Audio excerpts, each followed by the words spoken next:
Pour ces migrants filmés fin mai, le voyage vers l'Europe s'arrête.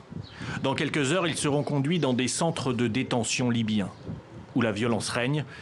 Et dans le rapport de l'UNHCR, il est bien précisé que cette violence vient de tous côtés.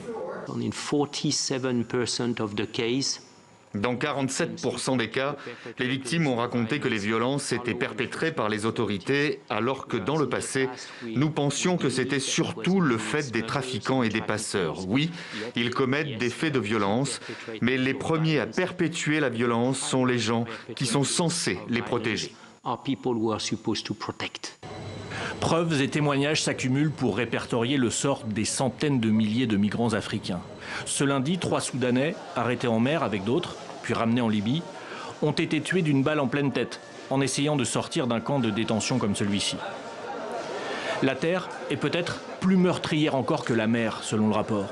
Entre torture, conditions de détention extrêmes, violences sexuelles, le chiffre avancé officiellement sur 2 ans, 1750 morts avant d'atteindre la mer, est sous-estimé, selon l'UNHCR lui-même.